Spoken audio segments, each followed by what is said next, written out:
Okay, so most of the people have joined in. Now, yesterday we did some concepts of celestial navigation based on rational horizon diagram. We basically saw the circumpolar bodies and we saw the concept of twilight. So today we will be going ahead into our next topic, that is stars suitable for observation. Now this topic is a little tricky and complicated. What makes it tricky is that this topic is not well covered in any of the books. Even if it is covered somewhere, the questions which are there, they either are solved in a wrong way or the answers are not matching. And they are also at not the same level of the question which are asked in the exams. So this becomes a little tricky, complicated thing. So we will go into this topic step by step, slowly, one by one. We will divide this question into sub-parts. Total 5 different parts. I have divided it into 5 parts. We will start off with the basic one, most basic one, and then go to the next level, then the next level, and ultimately completing all 5. So before we go into this topic, we have to cover 2 more basic topics. These are, one, the topic of stellar magnitude, which is a scale of brightness of celestial bodies. We need to be familiar with what is the stellar magnitude, what are first magnitude stars, what are second magnitude stars.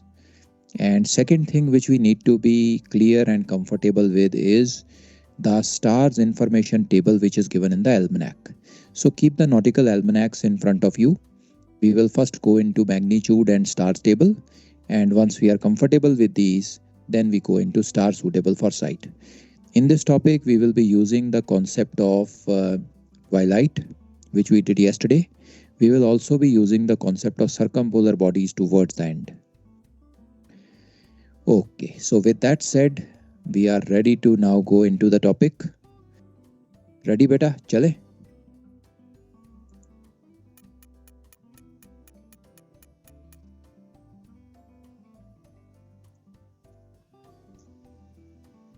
In this presentation, we are going to discuss the concept and topic of stars suitable for observation. Now, this particular method, stars suitable for observation, is used to ascertain or find out which stars will be suitable at the time of twilight for a particular observer if he wants to use a specific method of sight or a specific method of observation, like meridian passage, marpass or latitude by meridian altitude, or Ex-Meridian.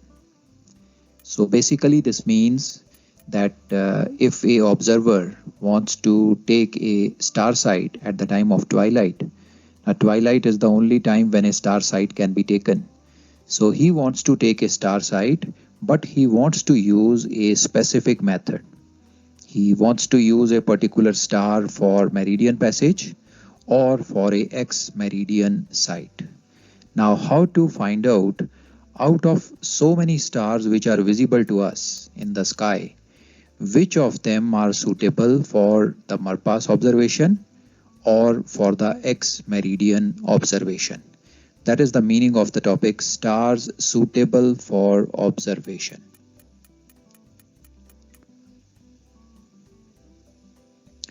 Now, before we go into this topic, we need to understand a few basic concepts to familiarize us with the method and procedure which we use to determine which stars are suitable for meridian passage or Ex-Meridian. Now we understand that only those stars will be suitable for a marpass observation which cross the observer's meridian during the twilight time. Meridian passage sight is taken at the time of the celestial body crossing the observer's meridian. And if we want to use a particular star for Ex-Meridian sight, we are aware that that particular star should be within the Ex-Meridian limit. So we need to check the Ex-Meridian limit for the observer for that particular body, and we need to make sure that the particular star is within that Ex-Meridian limit to be suitable for a Ex-Meridian observation. Now, the basic topics which we need to understand before we jump into this topic are number one, the concept of stellar magnitude, and number two, the concept of twilight. So we are going to understand these concepts one by one.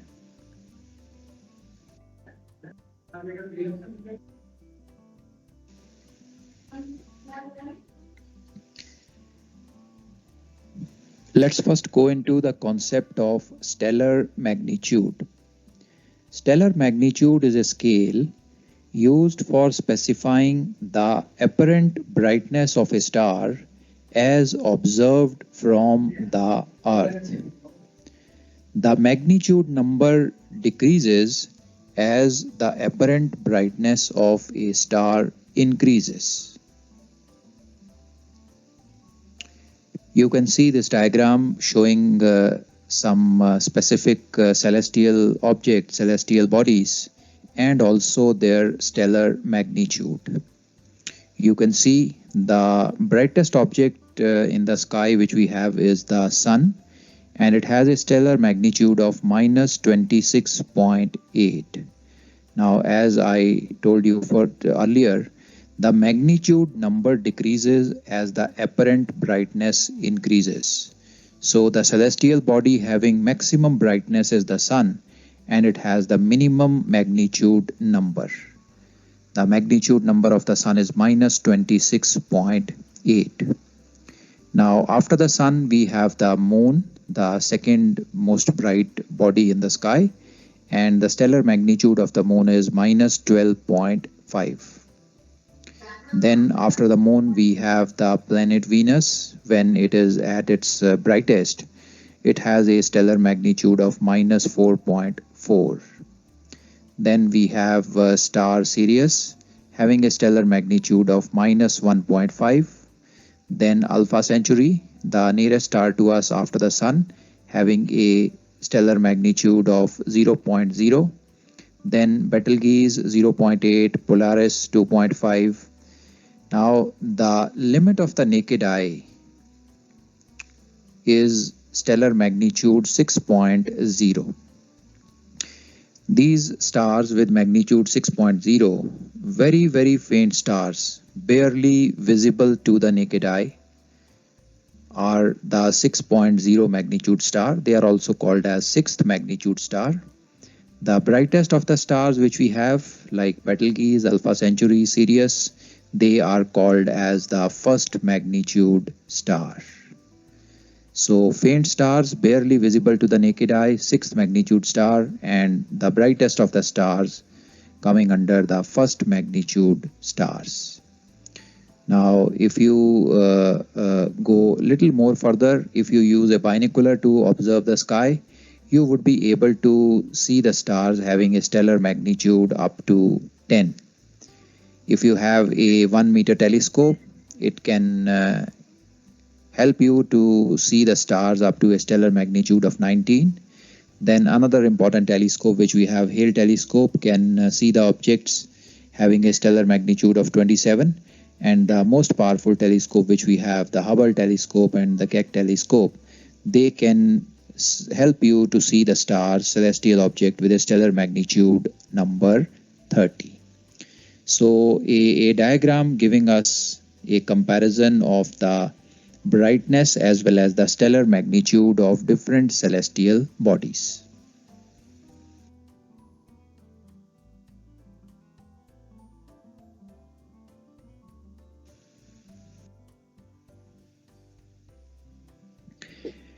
Now, a first magnitude star is 100 times brighter than a sixth magnitude star. Any doubts up to here, beta?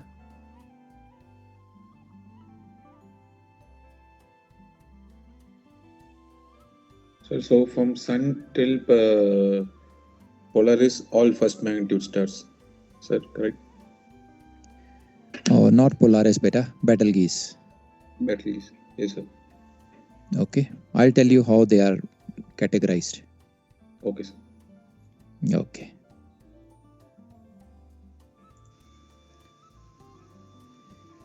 We can also calculate, if we have two celestial bodies, their stellar magnitude known to us, we can calculate how many times a particular celestial body appears brighter than the other celestial body. We have a formula which can be used to calculate the relative brightness, and that formula is relative brightness of a body compared to another celestial body is equal to 2.51 raised to power x. Now, what is x in this formula? X is the difference between the magnitudes of two bodies which are being compared. So, if you are given two celestial bodies, their stellar magnitudes are known. You can find out the difference between their stellar magnitudes. 2.51 raised to power that difference gives you how many times a particular body is brighter than the other.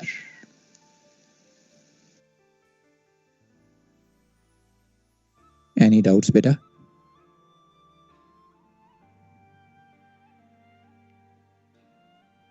Very good.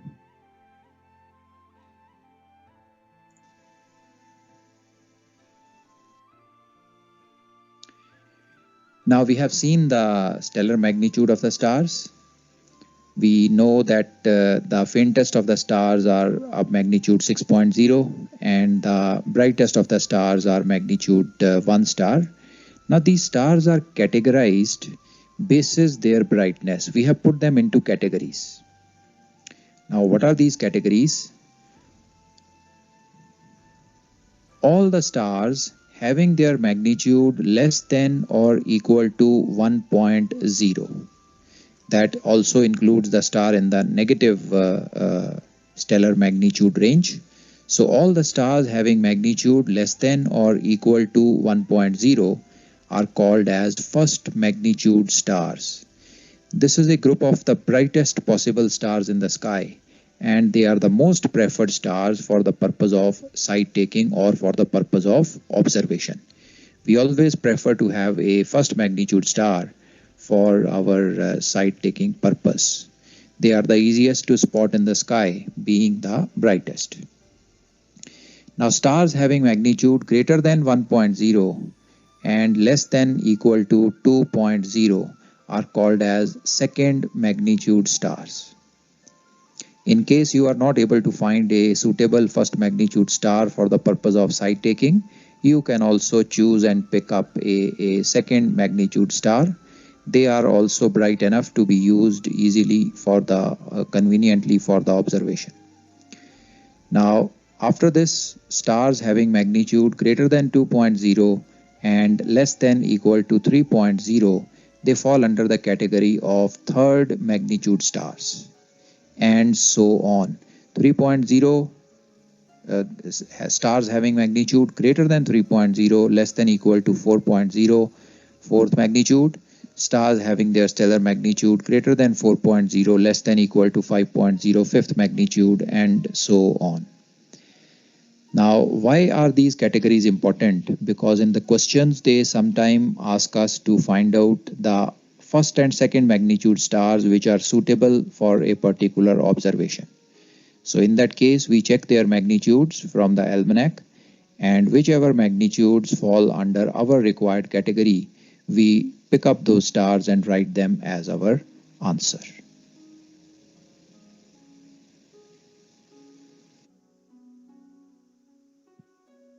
Any doubts, beta?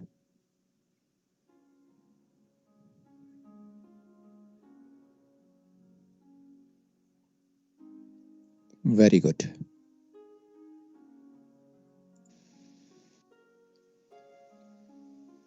Now going further, we need to be familiar with the stars information table given on page number 268 of the 1992 Almanac.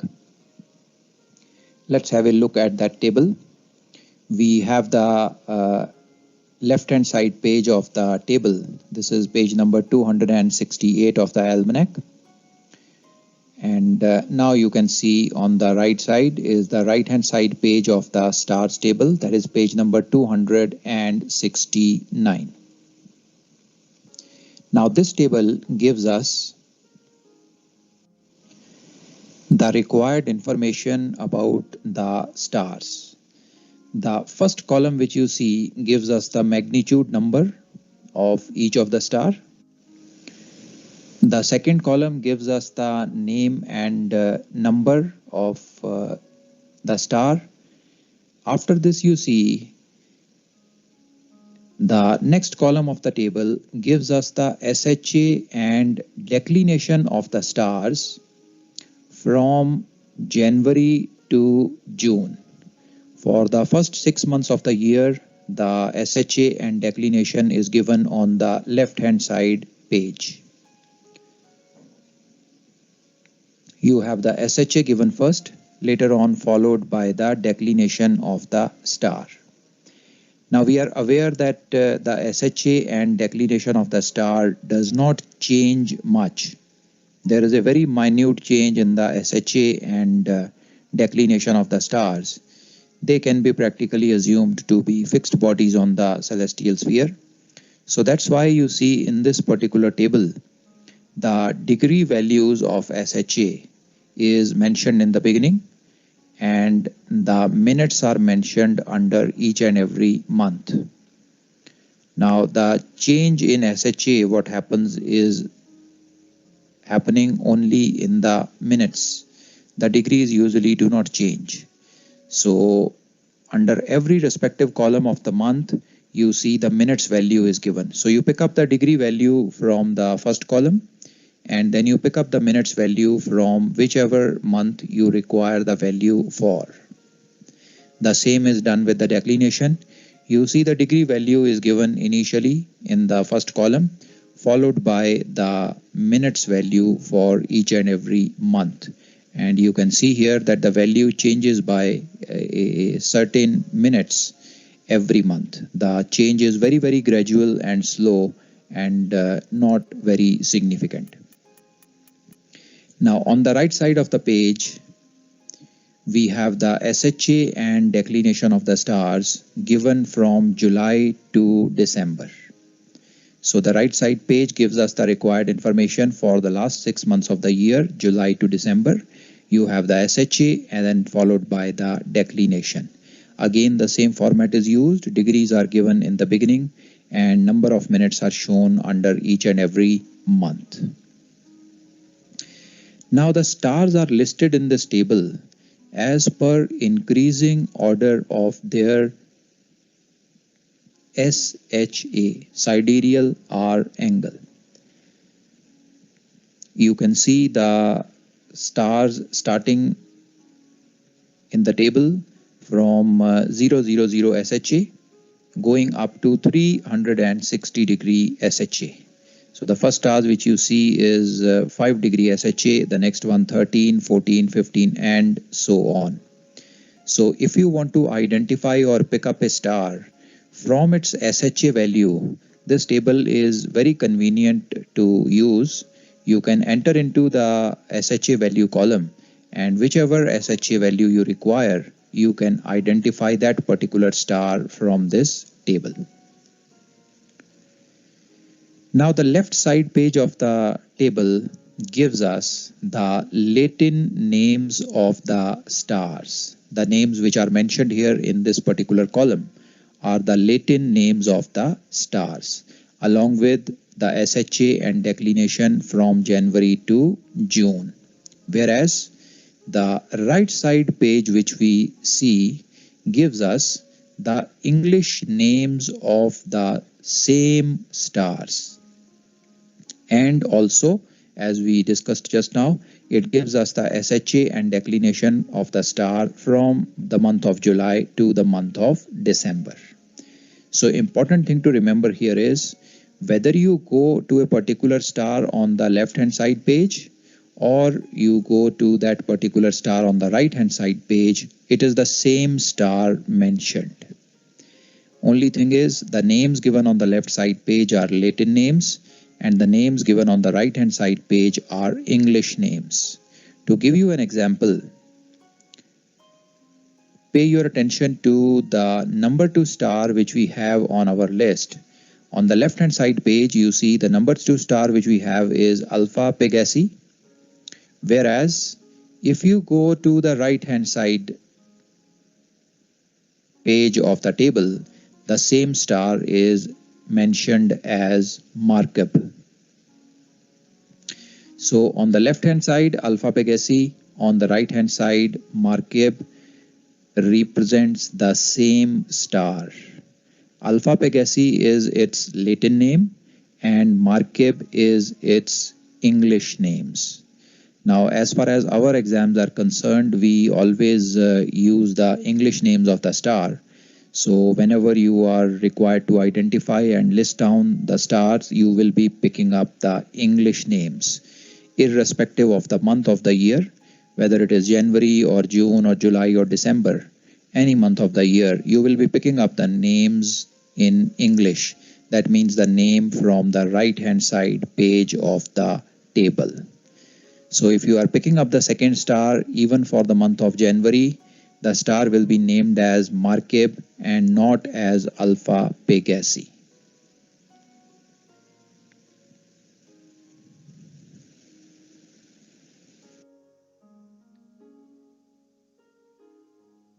Any doubts in the table, beta?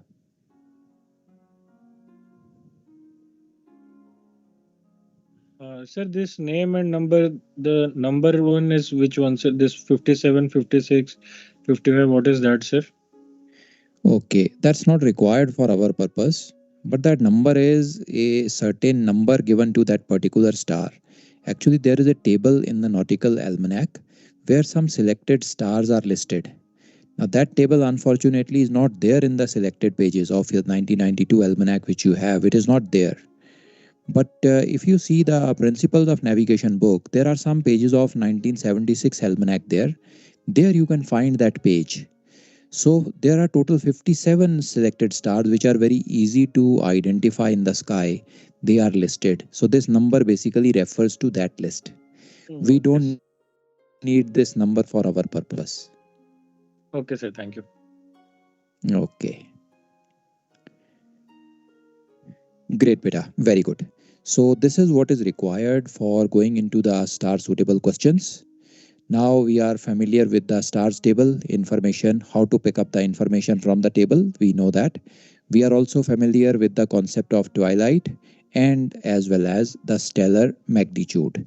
With these, now we are ready to go into star suitable for sight questions. So I'm closing down the presentation now. Sir ये English names में few names are symbols are also given sir, जैसे theta भी दिया हुआ sir. आपको answer में symbols भी लिखने हैं बेटा, because two stars may have the same name, the only difference may be in the symbols. So write the symbol as well as the name. Okay sir. Okay, great. Now I'm showing you these examples of stars suitable through a video. Okay, so we will see these examples one by one. As I told you, I have divided them into 5 types. So we will start with the most basic one, that is type 1. Then move on to type 2, type 3, type 4 and type 5. Okay. Also, I had told you about the Ex-Meridian tables when we were solving the sites. Remember beta, there are 4 Ex-Meridian table. We use number 1 and number 4 to get the Ex-Meridian limit. याद है? भूल तो नहीं गए?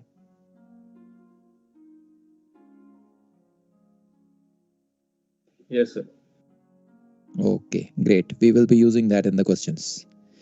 So let's go beta. Let me take you to the video.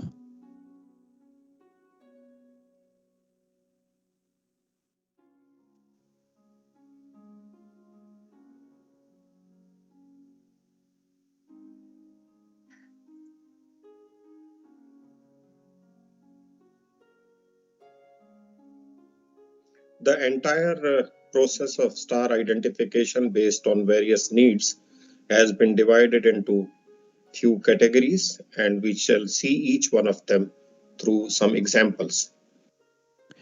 Beta, is the audio video working well? Yes, sir, clear. Okay, great. The first one shall be, we shall try and find out the stars which shall be within a certain hour angle of the observer's meridian at a given time. Now, on 15th June 1992, in position 20 degrees north, 075 degrees east, which all stars and planets of first and second magnitude will be within 15 degrees of observer's meridian at the end of civil twilight. We shall assume in such cases an imaginary star on the observer's meridian and determine the SHA of that imaginary star. We know that when a body is on the observer's meridian, then its LHA is equal to 000 degrees or 360 degrees. We also know that LHA star is equal to LHA Aries plus SHA of the star. LHA Aries in turn is equal to GHA Aries plus minus observer's longitude. Longitude east, GHA least, longitude west, GHA best. GHA Aries can be obtained from Nautical Almanac against GMT.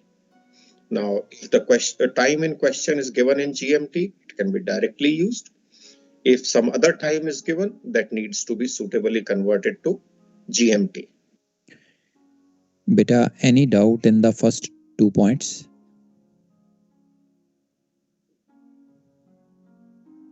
So in the first equation, it is equal to 360 degree only, no sir? Zero will not come, right? Beta, 0 and 360 are interchangeable. You can keep it equal to 0 or you can keep it equal to 360. Both will give you the same answer. Okay, sir. Okay.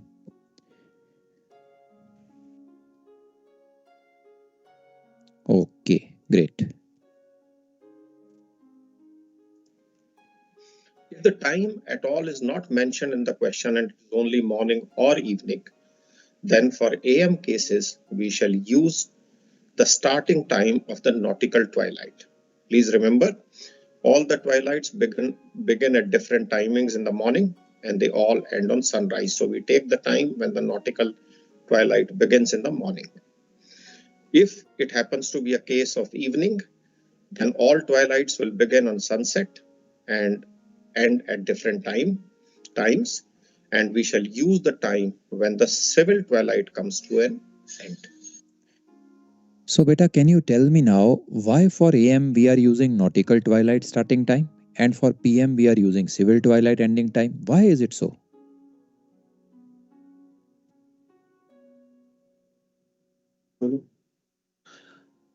Sir, Go ahead, beta. So below nautical twilight, so horizon is not clear, so we'll not able to take observation. But also when it goes above civil, we will not. So horizon is very clear, so we will not able to bring illustration. Sir, Okay. in the Great. morning, sir, in the morning when nautical twilight starts, that time only we can see the stars, and in the evening we can see the stars till the civil twilight ending time. Very good, beta. So basically, the suitable period for taking sight starts in the morning when the nautical twilight starts, and in the evening, the suitable period starts when the civil twilight ends. So you see the fundamental of twilight is used here. Yes, sir. Okay, great.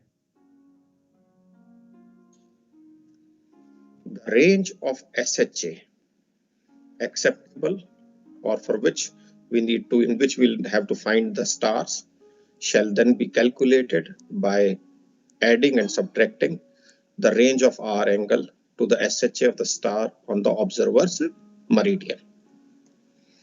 Stars in that range of SHA can easily be then identified for the required magnitude from the star information pages in the Nautical Almanac.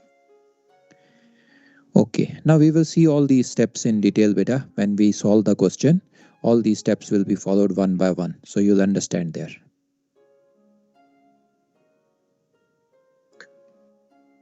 Let us now apply the listed step to this question.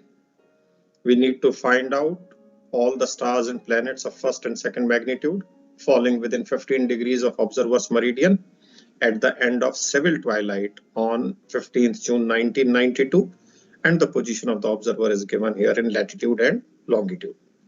Now, to begin with, please note that AM or PM is not stated in the question. It may be stated, may not be stated. But in this case, since it's end of the twilight that is in question, so the twilights end at different timings in the evening. So by default, it becomes a PM question. Had it been beginning of the twilight, then it would have become a AM question. So did you understand that, beta?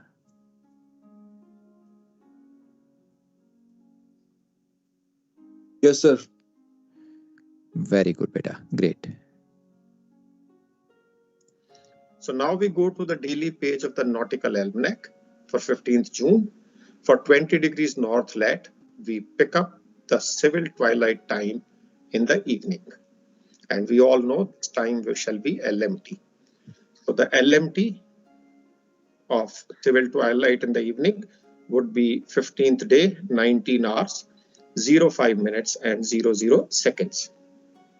To this we shall apply LIT to get GMT. Longitude is east, so GMT is least. So therefore we subtract this LIT and we get GMT as 15th day, 14 hours, 5 minutes and 00 seconds. Any doubt up to here, beta? Calculation of GMT?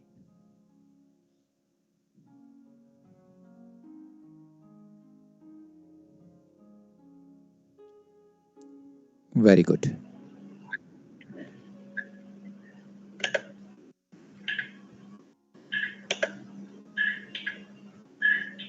From the daily pages of the Nautical Almanac, we extract GHA Aries for this GMT.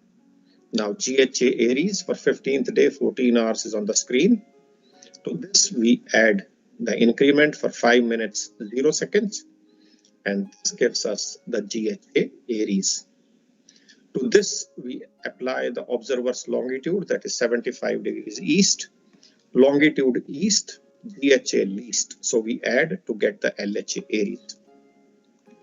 So the LHA Aries is 190 degrees, 21.4 minutes. Now using this LHA Aries, we calculate the SHA of an imaginary star, which is on observer's meridian. And we know that if the star is on observer's meridian, its LHA is 360 and it's equal to LHA Aries plus SHA star. Using the value of this calculated LHA Aries, we get the SHA of this imaginary star to be 169 degrees, 38.6 minutes. And this star is assumed to be on observer's meridian. Okay, beta. So we have obtained the SHA of a imaginary star on the observer meridian. Any doubts up to here?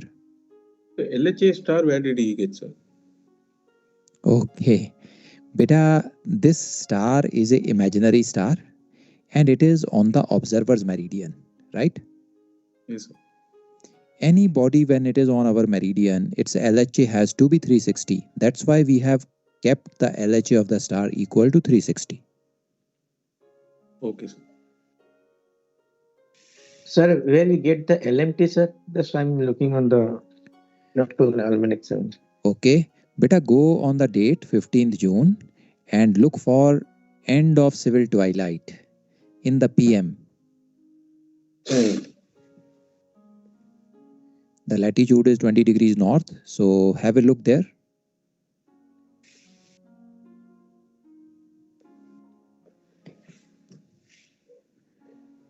Did you get the time, beta? Under civil? Yes, yes, sir. Yes. I got it. Okay, great. Now we have to find all the stars which lie within 15 degrees of observer's meridian. That means 15 degrees of this SHA. So by subtracting 15 degrees from here and adding 15 degrees to this, we find out the applicable SHA range. SHA range within 15 degrees of observer's meridian would be 154 degrees 38.6 minutes to 184 degrees 38.6 minutes. That means all the stars and planets with within this SHA range shall be within 15 degrees of observer's meridian. Okay, any doubts up to here, beta? Sir, the questions will be always asked on the observer's meridian like this, sir, or it can vary? It will always be based on the observer meridian, beta. Our angle can change. They can ask 15 degrees, 20 degrees, 25 degrees, but the reference will always be observer meridian. Okay, so then that equation will be always the same. Only the LHA areas we need to find. Yes, that's right. Okay. Okay, great. So the SHA of our meridian was 169, 38.6. Now we have found out the two SHA limits basically by adding 15 to this value and subtracting 15 from this value.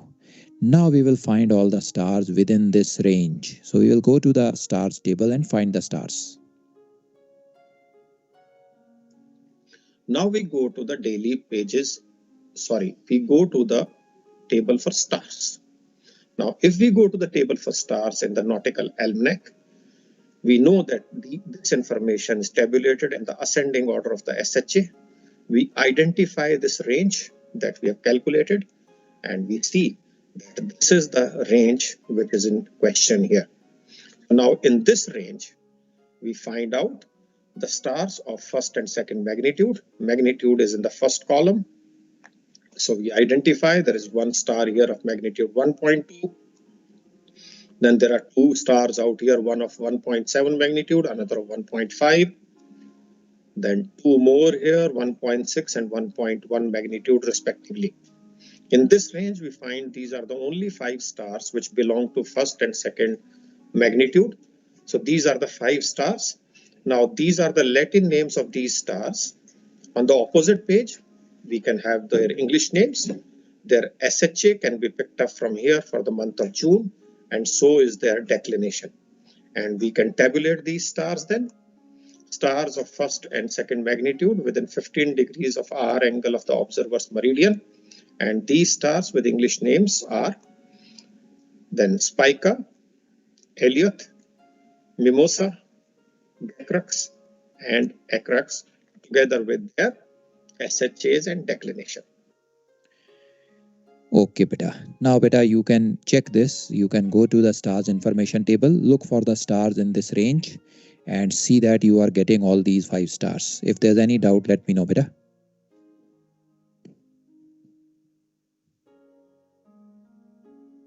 Sir, this declination, nothing to do with this declination, north or south? As far as this question is concerned, it is not required, but later on, beta, when we go to other types of question, declination will be needed.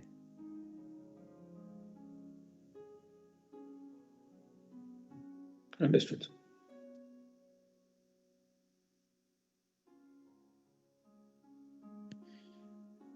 Yes, beta, you have to write the full table.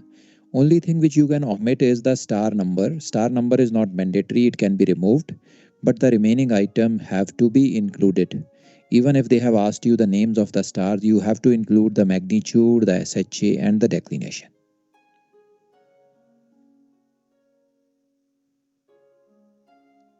Can you repeat, sir, one more SHA range with the 15 degrees? I'm just confused from here. Okay, beta, okay. Beta, this SHA which we calculated earlier, 169, 38.6, is the Yes, sir. SHA of our meridian, observer's meridian, right? Yes. We wanted the stars within 15 degrees of the meridian. So what we did was, to this value of 169, we added 15, we got 184, and we Yes, sir. subtracted 15, we got 154. And Yes. this becomes our range to pick up the stars from the table. Yes, sir. Yes, sir. Thank you, sir. Okay.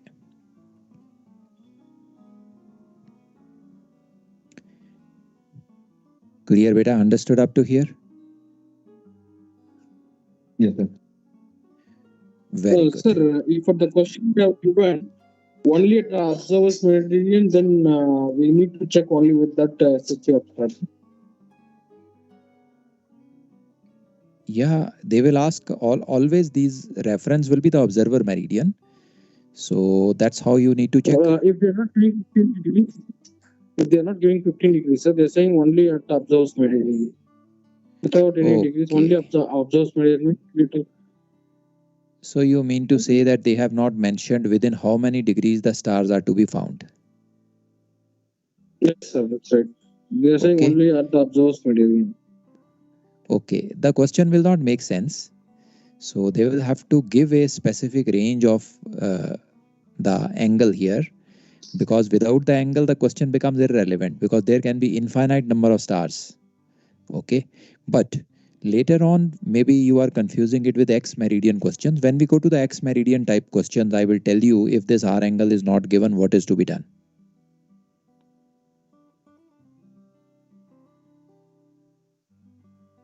Okay, beta? Okay, sir. Okay, all right. Let's go ahead. Now for this planets, we go to the daily page of the Nautical Almanac for 15th June. On the left side, right bottom corner, we have the information for the planets. We see if any of the 4 planets listed there have their SHA in this range. We find that none of the 4 planets have the SHA falling in this range.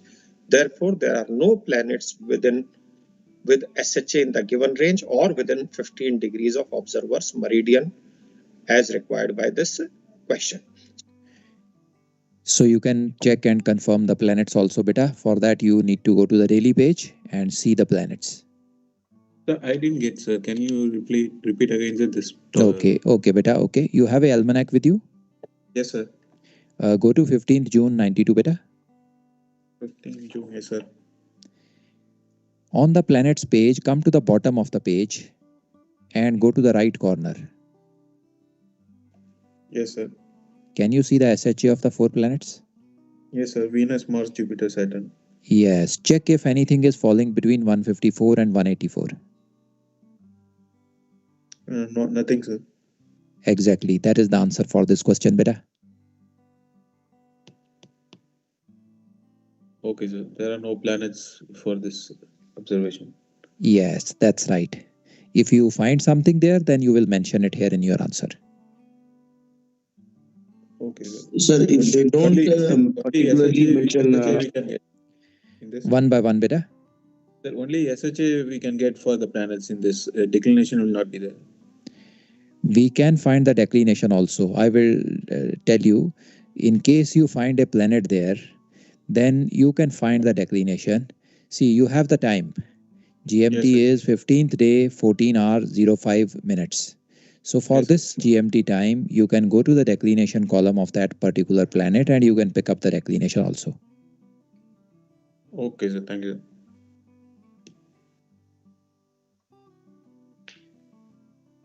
Next out, beta. So in question, if they don't mention about this planets also, then also we have to check for planets. No, if it is not mentioned, no need to check then.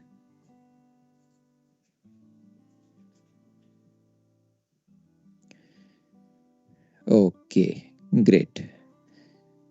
Very good, beta. Let's move ahead. Sir, the declination has to be right compared with only magnitude, no, sir? Ask again, beta. Declination? Sir, from where we have to take the declination, sir? The declination of planet or stars? Star, sir, star. Beta, it is given in the same table, na? Table on page number 270. The first thing which is given is SHA, and after that you see the declination is also given.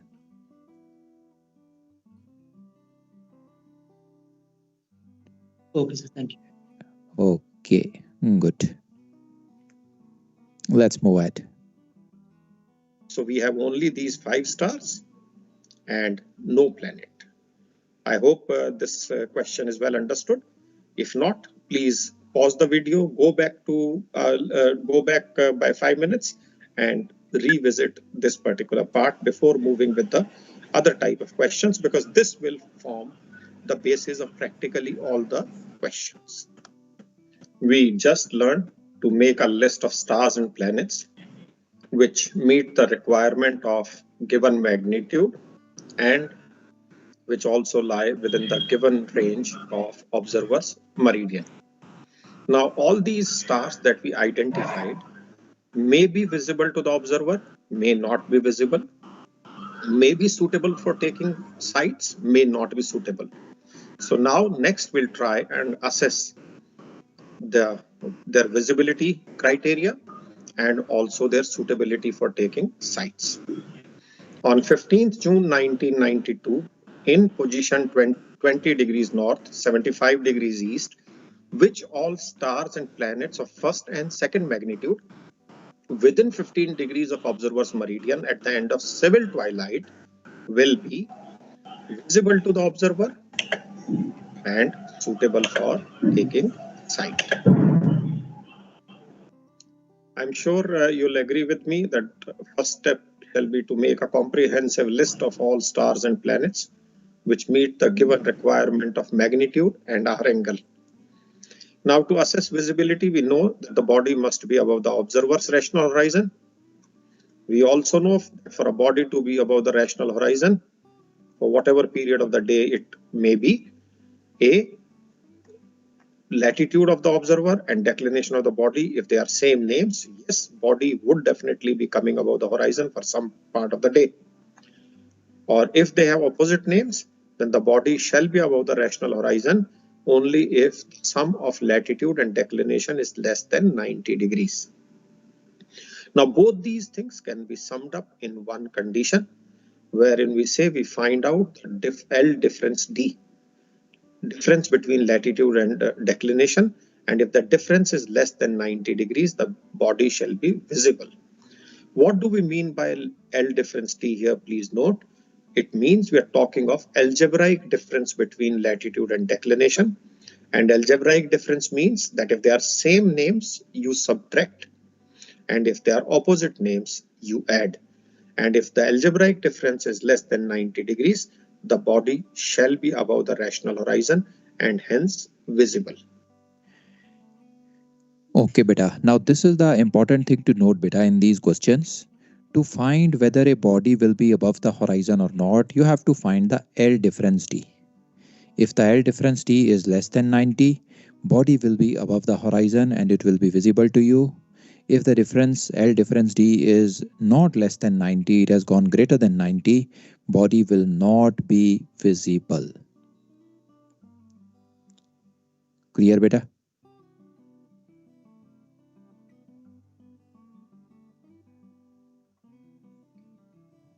Okay, great. Let's use this in the answer.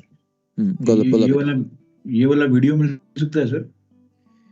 बेटा ये freely available नहीं है. You can take the screenshot of the question, और ये जितनी चीजें आप अभी देख रहे हो जो लिखी हुई हैं, ये मैं आपको नोट्स में भेजने वाला हूं. So you will get the notes. Okay sir. Okay.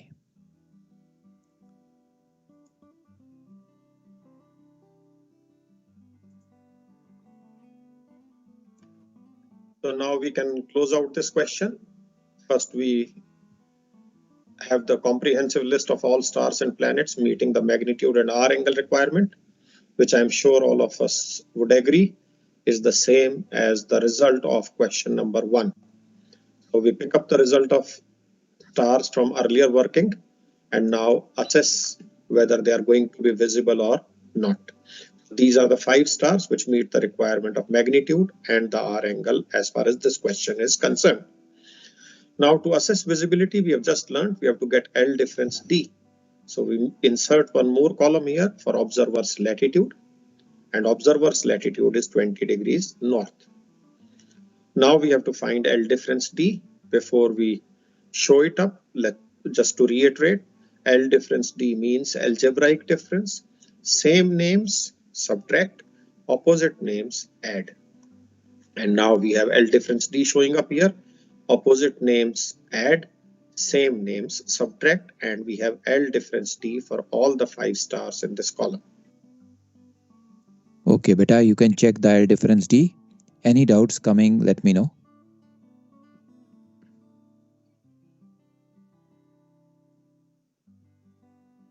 So more than 90, yeah, more than 90 तो होगा ही नहीं ना सर. नहीं बेटा, हो सकता है, बिल्कुल हो सकता है. अगर यही लैटिट्यूड 20 डिग्रीज की जगह पे 30 डिग्रीज नॉर्थ होता तो जो लास्ट वाला स्टार है बेटा 63 south and 30 north, it will become 93 degrees L difference D. But the requirement is L difference D should be less than 90. That is the requirement for visibility, na?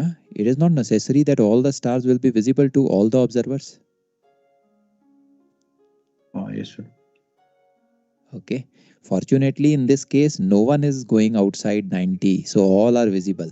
Fortunately, but in some other questions, some may not be visible.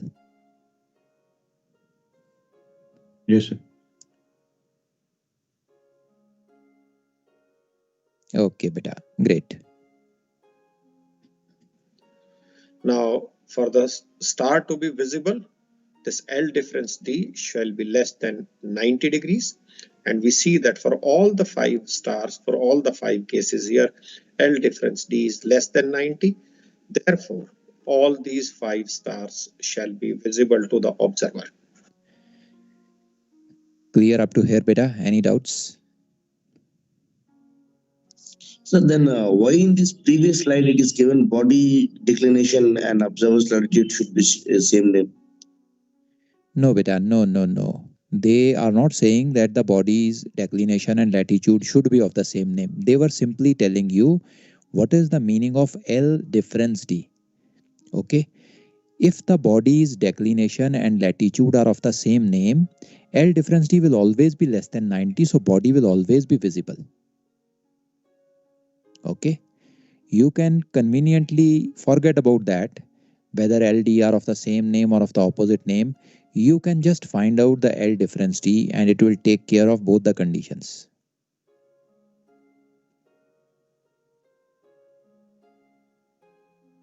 Okay, sir.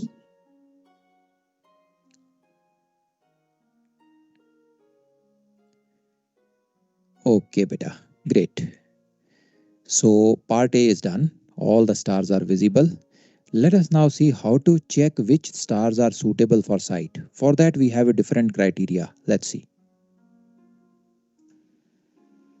Now, yes, they are visible to the observer. Are they suitable for taking sight or not? For a star to be suitable for sight, obviously it has to be above the horizon and visible, otherwise sight cannot be taken. And 2, there should be some minimum altitude, and we have put a cap of 10 degrees. So it must have altitude of more than 10 degrees. Now, for if the altitude has to be more than 10 degrees, this L difference D has to be less than 80. So beta, this is the criteria for suitability for sight. L difference D should be less than 80 degrees. This basically ensures that the altitude of the star is more than 10 degrees.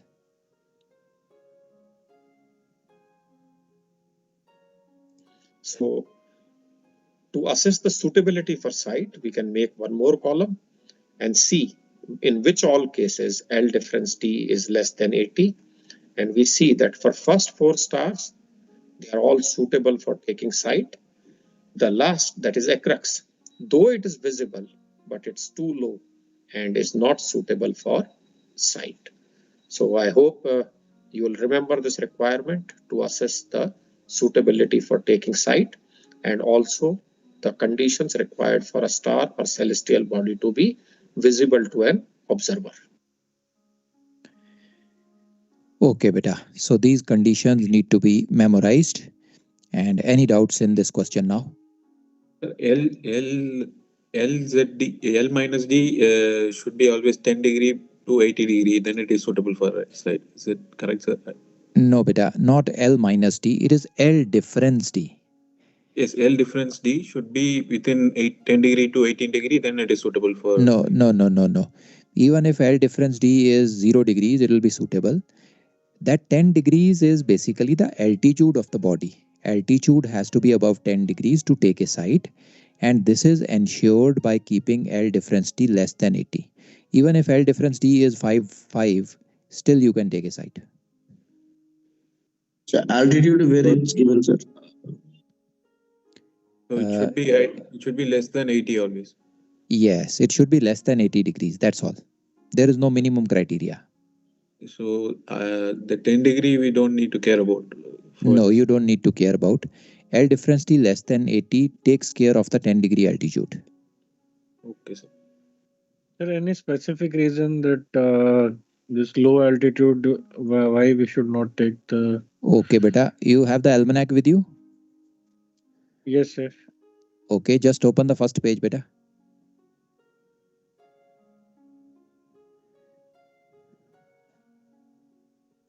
Open the first page, page 1. Yes, sir. Can you see the total correction table for sun and stars and planets? Yes, sir.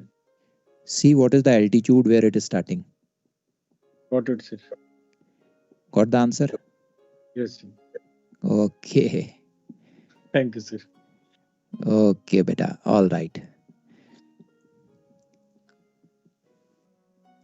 Any more doubts up to here? Sir, for this altitude to be above 10 degree, then where will we find altitude of these stars? You cannot find the altitude of these stars. What you can find is L difference D, and if L difference D is less than 80, this ensures that the altitude is more than 10 degrees. Okay. Okay.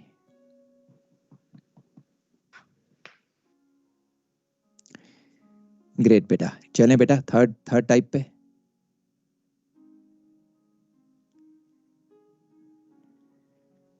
Okay, let's go. The third type is little heavy and complicated, so let's move to type 3. Another type of question that is asked in the exam is to figure out or find the stars and planets which are suitable for Ex-Meridian observations.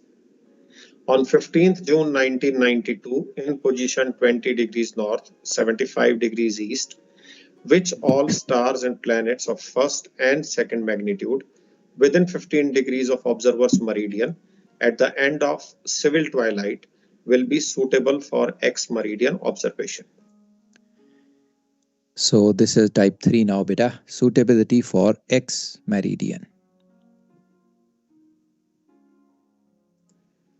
I'm sure you can see that the first part of the question is same as has been solved earlier. It's only that now we have to figure out as to which of those stars shall be suitable for Ex-Meridian observation. We know every visible star or planet need not be suitable for Ex-Meridian observation.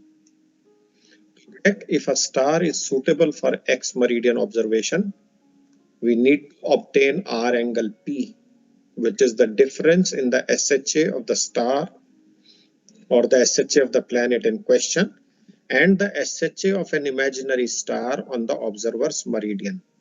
We had already learned how to calculate the SHA of an imaginary star on observer's meridian by equating the LHA to 360.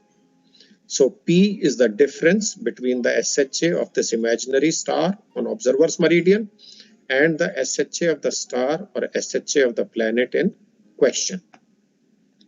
Then we obtain the time to Marpas, the body is yet to cross the meridian, or the time from Marpas or since Marpas if the body has already crossed the meridian. And how do we get this time? We get this time by dividing this R angle P by 15 degrees 2.5 minutes. This will come in hours. We multiply by 60 to get this time in minutes. What is this 15 degrees 2.5 minutes? It's the rate of change of R angle for stars and planets. What is this rate for sun? We know the rate of change of R angle for sun is 15 degrees per hour, and it's 15 degrees 2.5 minutes for stars and planets. Then we use any of the nautical tables, and from there we find the ex-meridian limits applicable to this case, which will depend on the observer's latitude and the declination of the body. So we get the ex-meridian limits from nautical tables. If the time to Marpas or time from Marpas calculated above is within the ex-meridian limits obtained from the nautical tables, then the star is suitable for ex-meridian observation. Otherwise, it is not suitable for ex-meridian observation.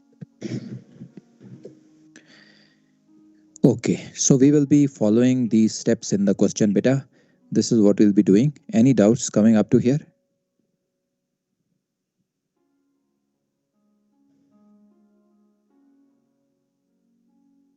Okay, let's see the application in the question. One of the ex-meridian limit table is as shown here on the screen, wherein you can use them with declination of the body and the observer's latitude, different tables for same and contrary names. However, you are likely to have different methods of obtaining ex-meridian limits based on the nautical tables that you use. So please familiarize with the process of obtaining ex-meridian limits from the nautical tables that you use. Screen hang ho gaya hai? Can you see the ex-meridian limit table beta on the screen? Yes, sir. Yes, sir. Okay, all right. Now we are not using this one. This is basically Burton's table. We are using Norrie's table beta. Remember I showed you those table 1 and table 4. We will be using those tables to get the ex-meridian limit.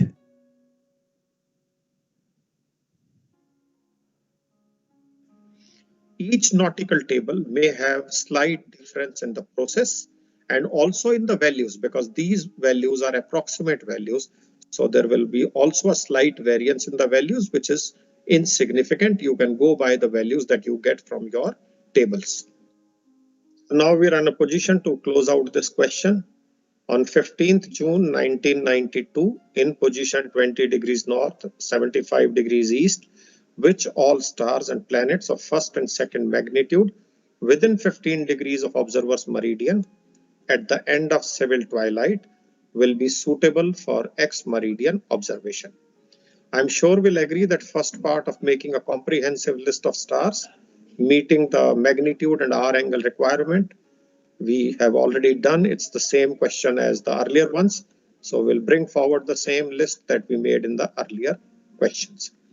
We know these are the 5 stars which meet the requirements of magnitude and the hour angle. Of these, Acrux is not suitable because of its low altitude. Now we'll assess their suitability for ex-meridian observation. Of course, we'll not be doing so for Acrux because since it's not suitable for sight, so gauging its suitability for ex-meridian would not be of any value. So to get the to assess the suitability for ex-meridian observation, we need to get angle P. So for which we need to recall the value of SHA of the imaginary star on observer's meridian, which was obtained in the first question, and that value was 169 degrees 38.6 minutes. So beta, this is the SHA of the star on the meridian. This is the SHA which we calculated in the first step beta, 169.38.6. Okay up to here?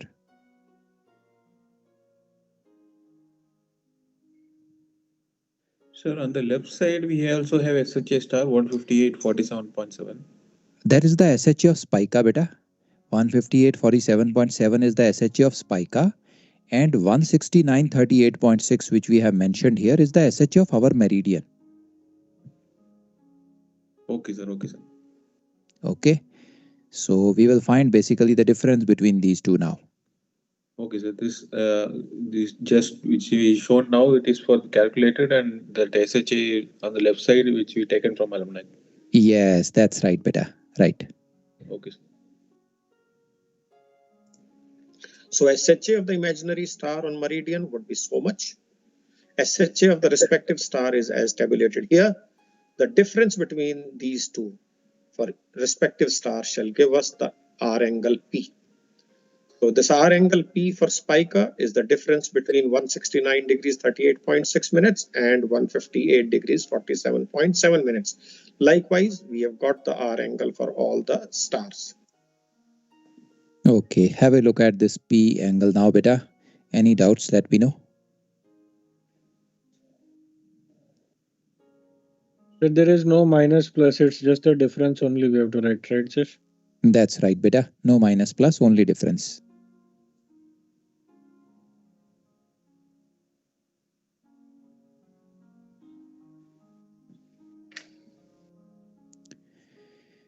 Very good, beta. Great. So you see, beta, basically what we have done here is we have found out how much far away Spica is from our meridian. Spica is 10 degrees away because our meridian is at 169, Spica is at 158. The difference between them is 10 degrees 50.9. So Spica is 10 degrees 50.9 minutes away from my meridian. Elliot is only 3 degrees 4.5 minutes away. Mimosa is only 1 degree away. Cacrax is only 2 degrees away. So this is what we have found out.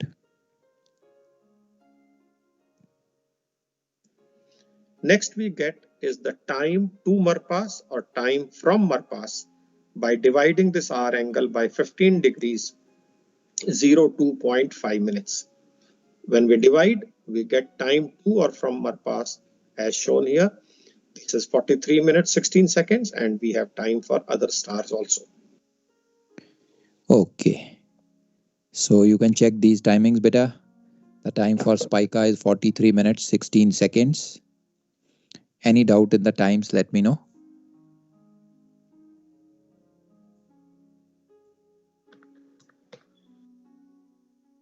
Sir, how did you get this time, sir? Beta, see, Spica is 10 degrees 50.9 minutes away from my meridian. And all the stars, they travel at a rate of 15 degrees 2.5 minutes per hour. So at a rate of 15 degrees 2.5 minutes, how much time will Spica take to come to my meridian? That's what I want. So what I do is just divide this time by 15 2.5 and you will get this 43:16. Try it out in the calculator. Yes, sir. 10 degrees. Yes, sir, getting, sir. Divided Okay, by, beta. multiply by 60, then you will get in times. Right, beta.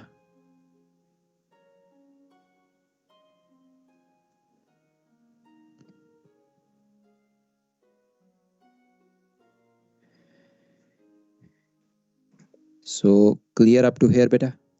Yes, sir. Okay, very good. So what we have obtained now. One doubt, Go sir. ahead. One doubt, sir. Go ahead. Sorry to disturb, sir. Go ahead. Can you again, sir, explain this? How did this SHS star and meridian came, sir? Okay, beta. You mean to say 169.38.6? Yes, sir. Yes, sir. Okay, just hold on. I will take the video a little back to show you how we get this value. Accurus का Okay, just a minute. Let me first show you 169.38.6. I'm going back. Thank you, sir. This was type 1 beta. Okay. Look at left hand side bottom. Understood, sir. Understood, sir. Thank you, sir. Okay, all right. Let's go back.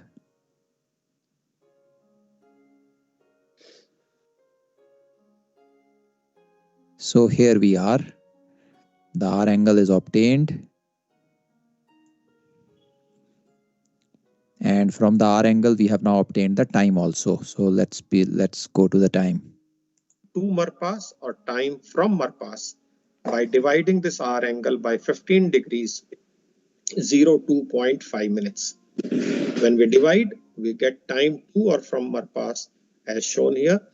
This is 43 minutes 16 seconds and we have time for other stars also. Any more doubts up to here?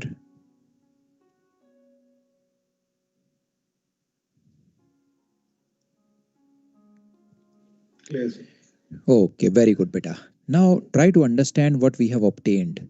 What is this 43 minutes? This 43 minutes is basically how far Spica is from my meridian. Spica is going to take 43 minutes to come on my meridian.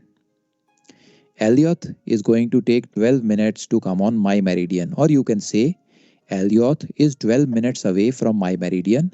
Spica is 43 minutes away from my meridian. Mimosa is 5 minutes away and Gakrax is 10 minutes away from my meridian. Right, beta? Yes, sir. Very good.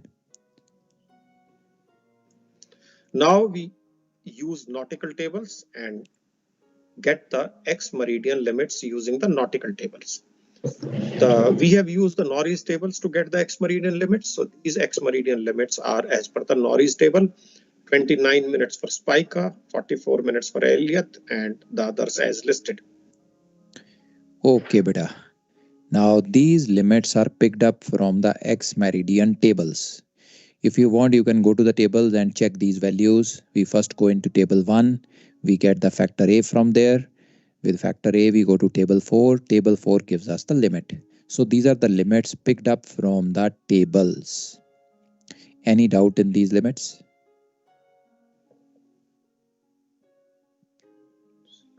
Just a minute, sir. Just checking the tables. Yeah, please do, beta. I'll wait.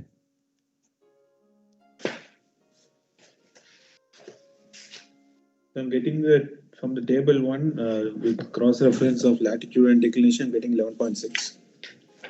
Okay. Go to table 4 with this. This is table 4. And factor A, it's 11.6 between 15 and 20.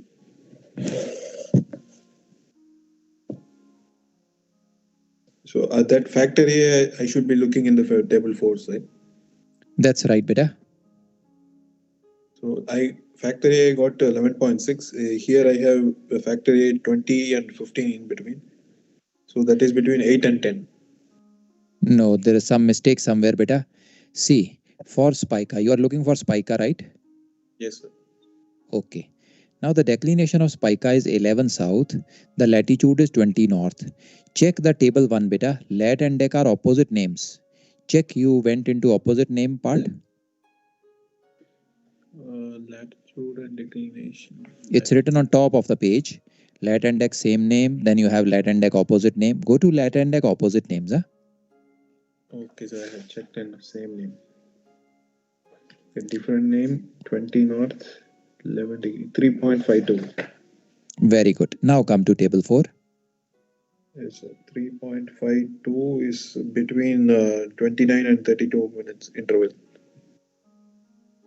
So if you interpolate, you will get it 29. Round it off to the nearest minute. Okay, sir. Okay, great. Shall we move ahead? So whatever we get the value, we'll put it here and we'll say this is the Ex-Meridian limits. That's right, beta. The meaning of this limit is that if Spica is up to 29 minutes away from us, we can use it for Ex-Meridian. If it is more than that, we cannot use it. So earlier we discussed this 43 minutes 16 seconds is from observed meridian, right? Yes. How far away Spica is from our meridian? Spica is 43 minutes away. And now we have checked what is the limit for Spica. The limit for Spica is 29 minutes. So is it suitable?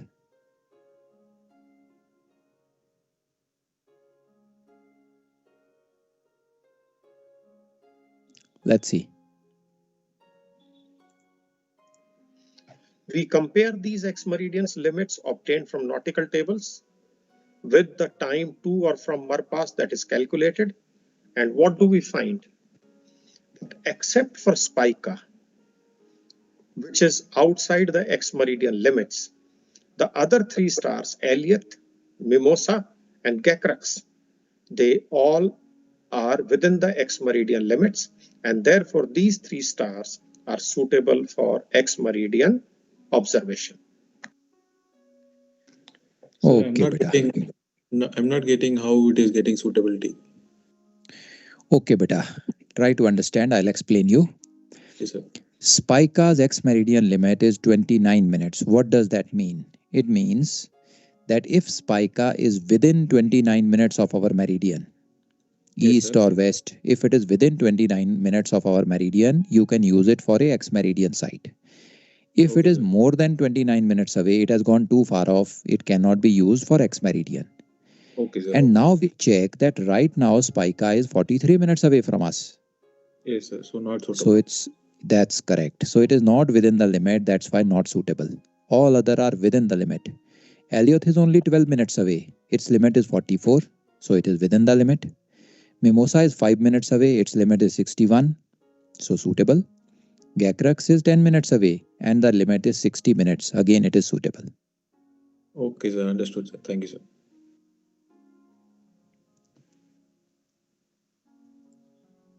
Okay, beta. Great.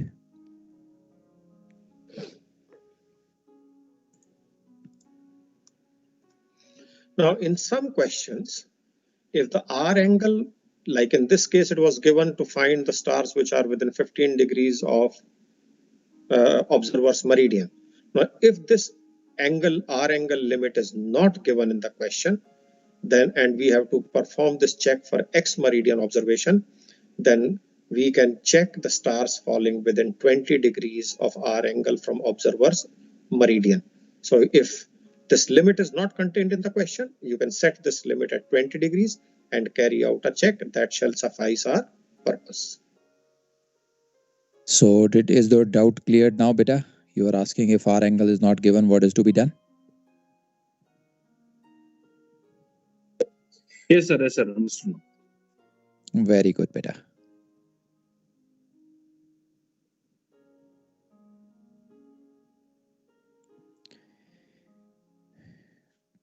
Great, beta. Clear? Any doubts?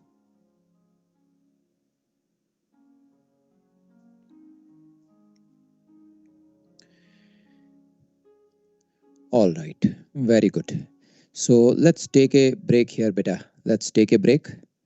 Let's close down for the moment.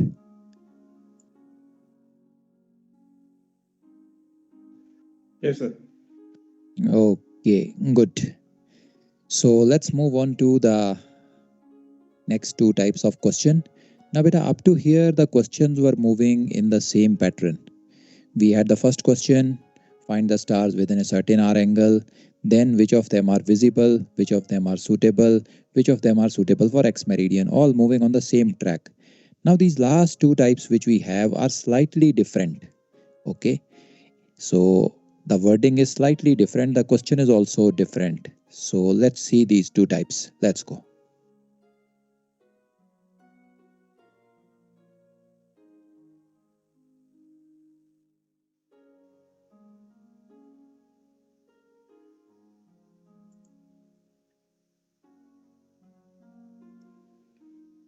Now, there may be situations or questions in which we may have to find stars and planets which cross observer's meridian within a given interval of time. For example, this one, in position 40 degrees 10 minutes north, 121 degrees 15 minutes east, find the stars and planets of second magnitude and brighter crossing observer's meridian between 1800 hours to 1900 hours ship's time, zone time minus 0800 hours on 21st September 1992.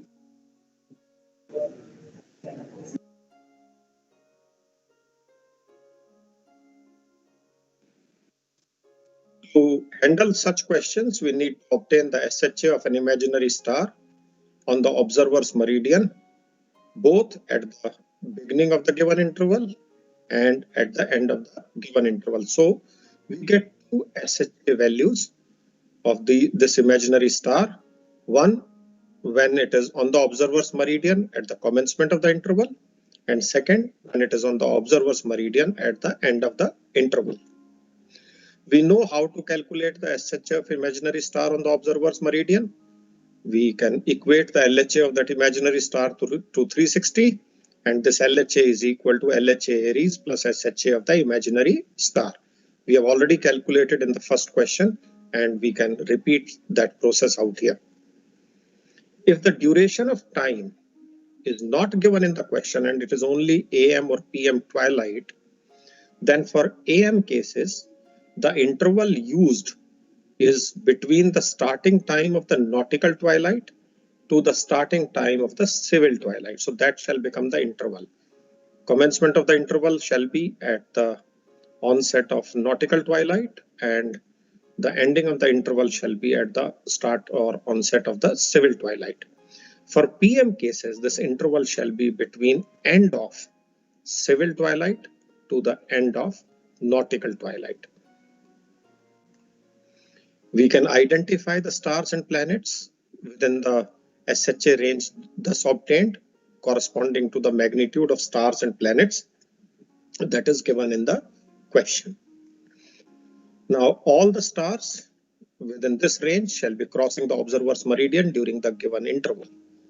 Whether they shall be visible or not, or whether they shall be suitable for taking sight or not, or whether they shall be suitable for ex-meridian observation or not, we know once we get a comprehensive list of all the stars and planets, we can do the further analysis depending on whatever may be expected of us in that particular situation or particular question. So we will be using these steps now beta one by one to find out the stars.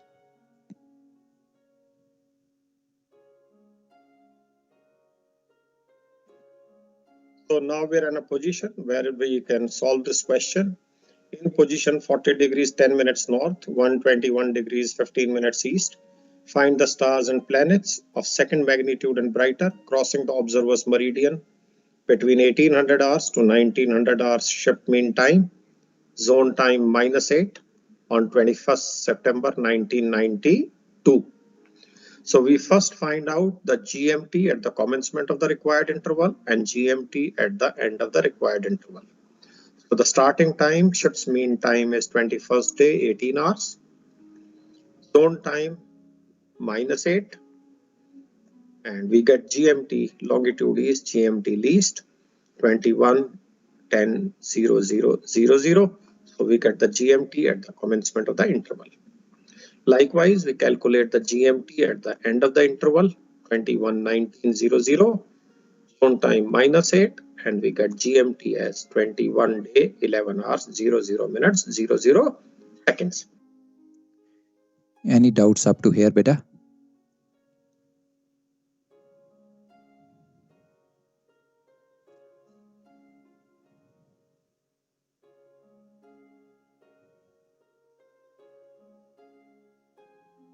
Great.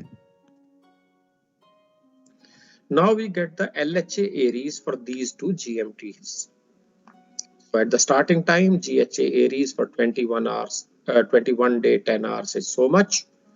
Increment is 0 because it is 0 minutes, 0 second. We get GHA Aries as 150 degrees, 31.9 minutes. We apply observer's longitude to it. Longitude east, GHA least, we add the longitude and we get the LHA at the commencement of the required interval as 271 degrees, 46.9 minutes. That is the LHA Aries at the commencement of the interval. We get the LHA Aries at the end of the interval. You can see the values coming up on the slide. You can also check them from your almanac. And we get the LHA Aries at the end of the interval. Any doubts up to here, beta?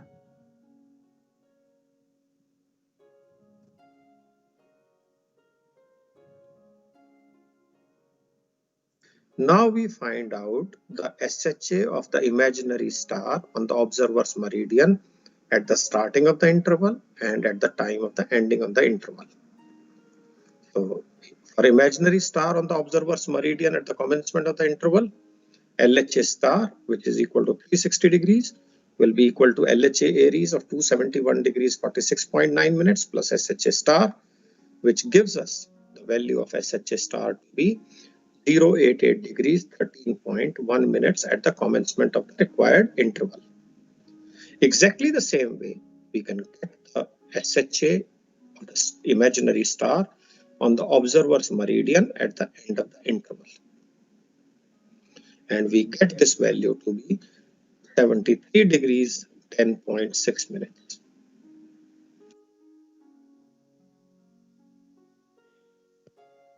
So now you see, beta. So one doubt, sir. Go ahead, beta. Go ahead. Sir, here zone time is given 0800. But if I take here a LIT, it is coming 0805 minutes.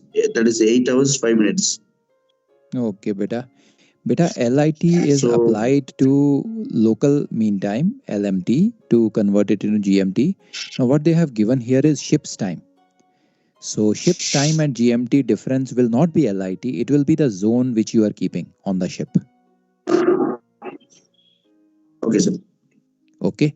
So if in the same question they had told 1800 to 1900 LMT, they will not give the zone time then we will use the LIT.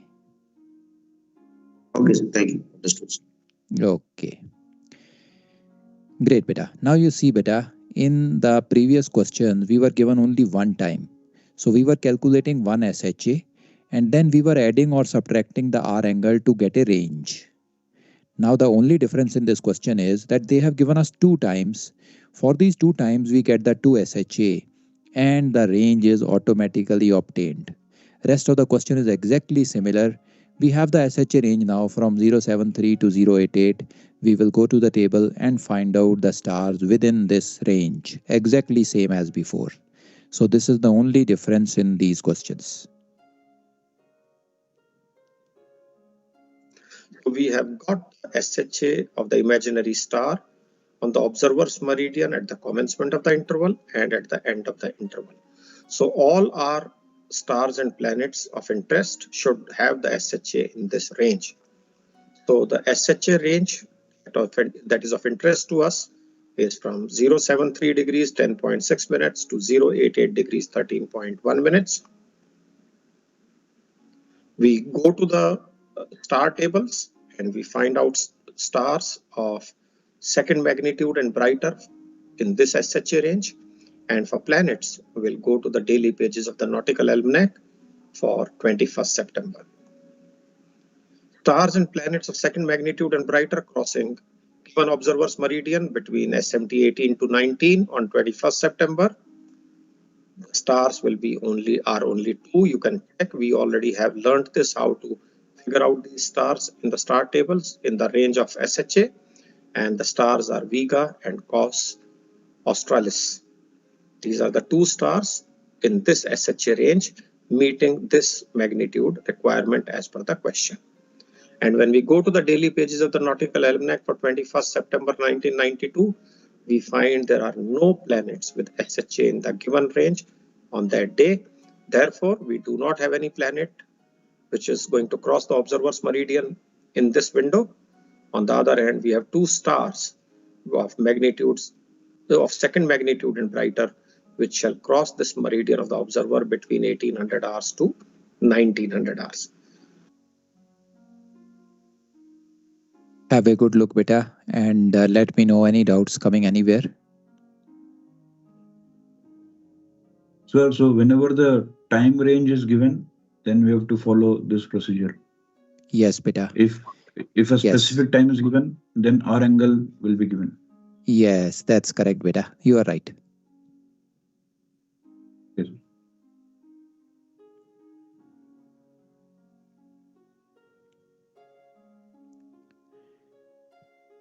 Very good, beta. Great. Let's move ahead then.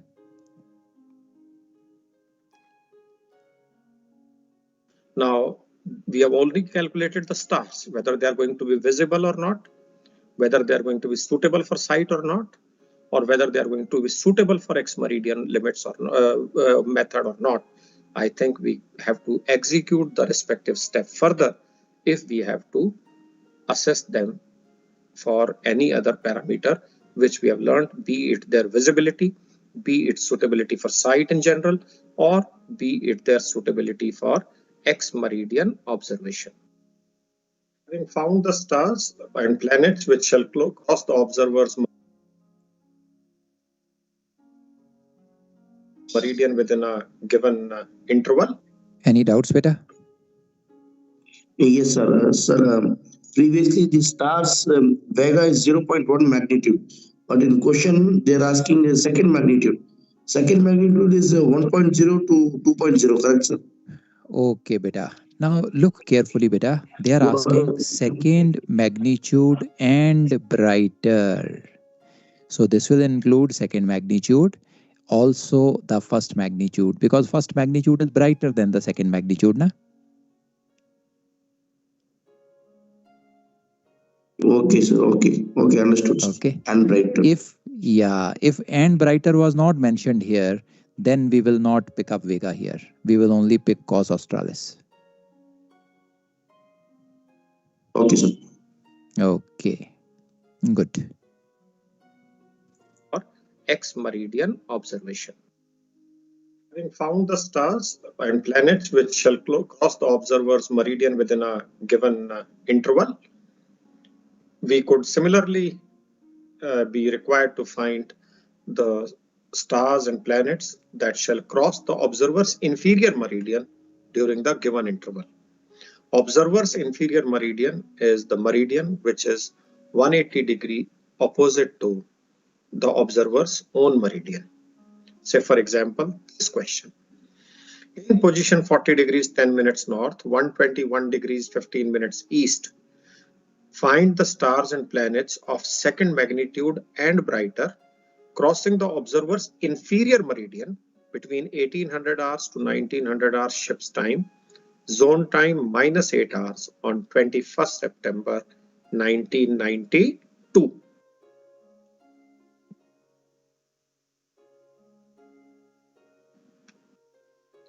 Now, for such cases, we'll have to obtain the SHA of an imaginary star, which is on the observer's inferior meridian this time. Not on observer's meridian, but on observer's inferior meridian, when at the commencement of the interval and at the end of the interval. For imaginary star on observer's inferior meridian, the LHA, because the imaginary star is on the observer's inferior meridian, so the LHA of the star in this case shall not be 360, but it shall be 180. So the difference lies here. In the earlier case, to find the SHA of the imaginary star, we were equating LHA to 360 degrees.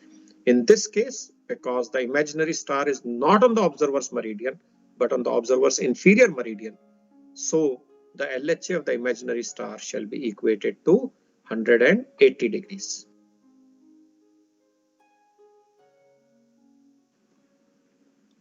If the duration, like the previous case, is not mentioned in the question, then for AM, the interval shall be between the start of the nautical twilight to the start of civil twilight, and for PM, it shall be the end of the civil twilight to end of the nautical twilight, which has been explained earlier. Identify stars and planets of the required magnitude within the SHA range, thus obtained like the previous case. All stars having SHA within this range will be crossing the observer's inferior meridian during this period. It does not mean that they need to be visible. It does not mean they'll be suitable for sight. But yes, what they would be doing is they would be crossing the observer's inferior meridian. Now, here comes an important change. Out of these stars, only those which are circumpolar will be visible to the observer.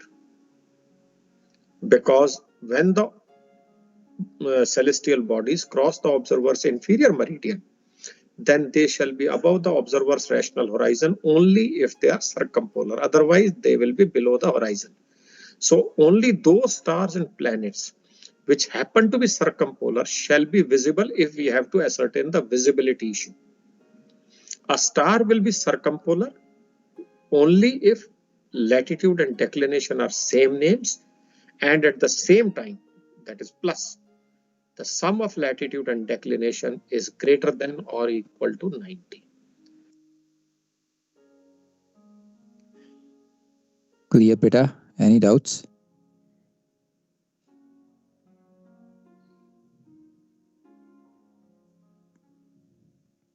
Very good. So out of the stars that you list, only those would be visible which are circumpolar. Now let's solve this question. In position 40 degrees 10 minutes north, 121 degrees 15 minutes east, find the stars and planets of second magnitude and brighter crossing observer's inferior meridian between 18 to 1900 hours SMT, zone time -8 hours on 21st September 1992. So first we get the GMT at the commencement of the interval, and you can see the SMT 21 day 18 hours, zone time -8, GMT 21st day 10 hours, and we get GMT at the commencement of the interval. We get the GMT at the end of the interval, which comes to 21 day 11 hours 00 minutes 00 second. Now we get LHA Aries for both these GMTs. GHA Aries at commencement time is 150 degrees 31.9 minutes. We apply the longitude east, GMT and we get LHA as 271 degrees 46.9 at the commencement of the interval. Likewise, we get LHA Aries at the end of the interval. You can see it on your screens, and LHA Aries comes to 286 degrees 49.4 minutes. Now we get the SHA of an imaginary star on observer's inferior meridian at the commencement of the interval and at the end of the interval, and same is obtained by equating the LHA of the imaginary star to 180. You can see here LHA of the imaginary star is equal to 180, LHA Aries is 271, and putting these values, we get the SHA of the star as 268 degrees 13.1 minutes. Likewise, we get the SHA of imaginary star on the observer's inferior meridian at the end of the interval, and we put the values, and we get the value of the SHA as 253 degrees 10.6 minutes.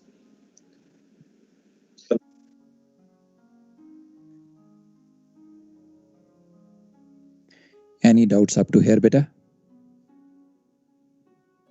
So suppose in a question, if they ask for superior meridian, then it is observer meridian, correct, sir? Ask again, beta. I didn't get you. Sir, if it is given inferior meridian, so we are taking 180 degree. What Yeah, if they that's ask? right.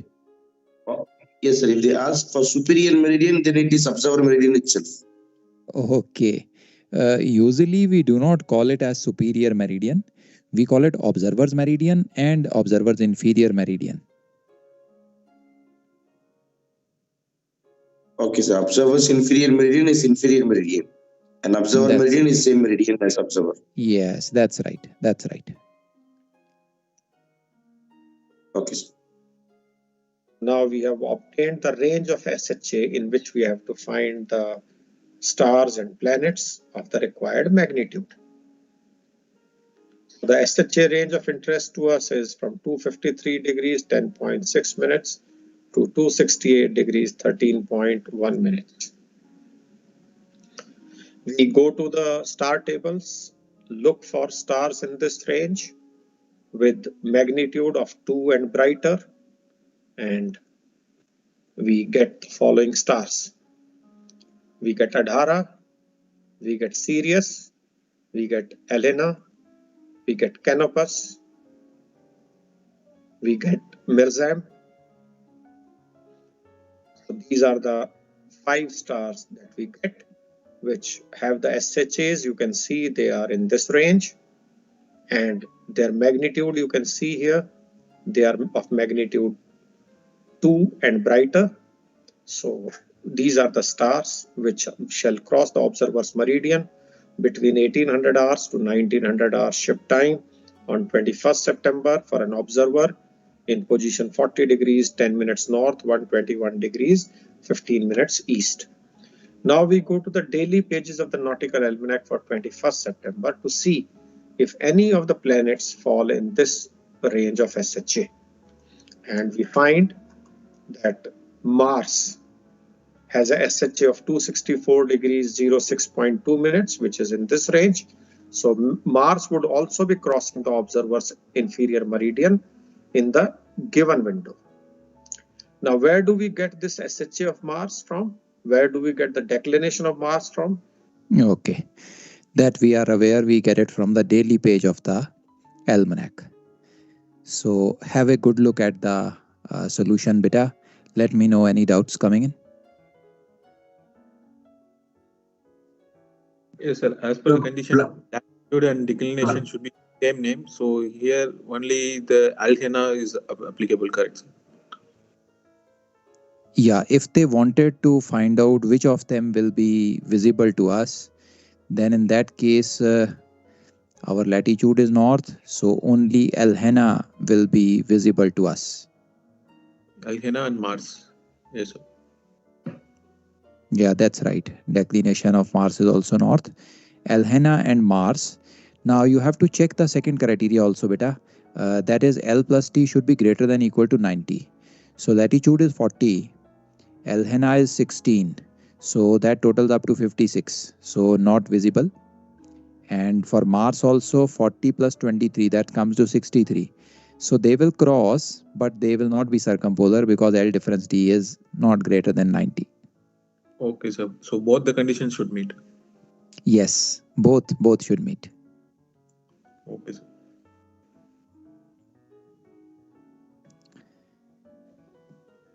Sir ये planet का magnitude कहाँ से मिला sir? बेटा go to this date 21 सितंबर 92 पे चले जाओ, एल्मैनाक open करो. 21 सितंबर. Yes sir. You have the Mars column there. Mars के नाम के साथ आगे देखो क्या लिखा बेटा. You have a number? Plus 0.4. Okay sir. Yes, that is the magnitude. And sir, this negative magnitude of stars. Right. That the first magnitude is from 0 to 1. No. First magnitude is anything equal to and less than 1.0. The negative ones are also included in first magnitude, beta. Okay, sir. Okay. All negatives are coming under first magnitude. That's right. Right, sir. Right. Sir, actually for the observer's meridian, there is only one condition. One by one, beta. For the observer's meridian, there is only one condition. Latitude minus declination should be less than 90. But for the inferior, we have two conditions. Latitude and declination should be same name, and also it should be greater than 90. Yes, that's right, beta.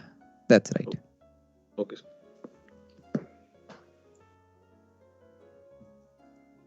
Next out, beta. ठीक है sir, वो magnitude के लिए ऊपर देख मिल गया sir, Mars का magnitude. Okay.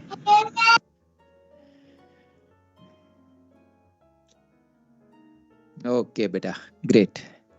So I'm closing down the presentation now.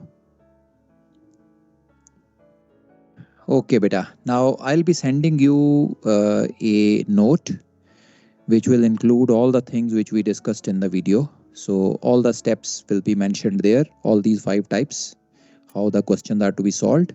And then I'll be giving you one assignment. So you will have the questions. So practice these questions, beta. These are little tricky questions. So go slow, step by step, and practice all of them. Okay? Yes, sir. Sir, in the PL assignment, solution number 6, sir, in the last part I have doubt, which I am getting D long is 0 degree 51.7, but in the solution is mentioned 0.9. 0 degree 51.7. Solution, yes, it is mentioned 0.9. So yes, that must be 0.9 degrees, beta. They rounded off to degrees. Yes, sir.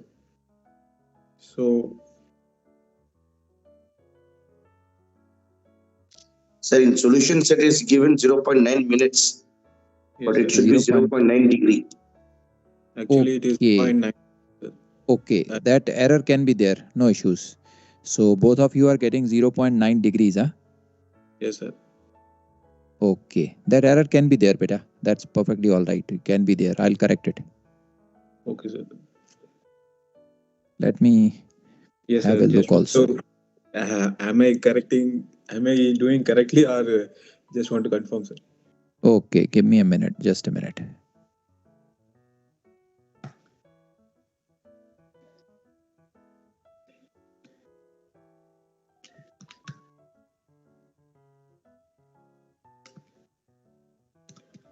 Which question is that, beta?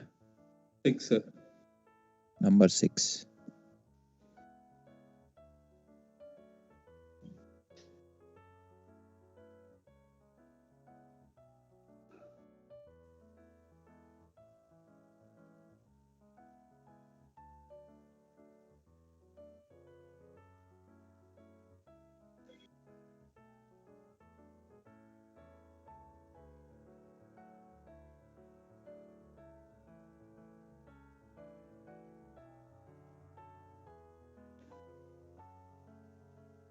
Yes, sir.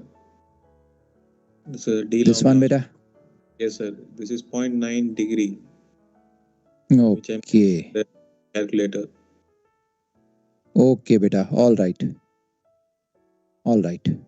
So the final D longitude I'm getting 161 degree 31.6. Okay. Okay. What about other people, beta? Are you getting the same difference?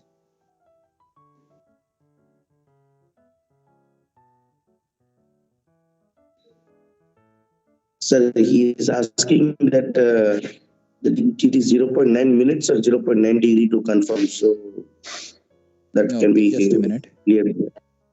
Yes, sir. That is my doubt. Actually, I'm getting 0.86 degree.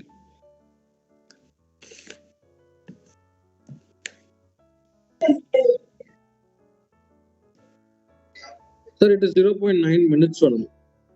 It should be 0.9 minutes, beta. I have just put it in the calculator.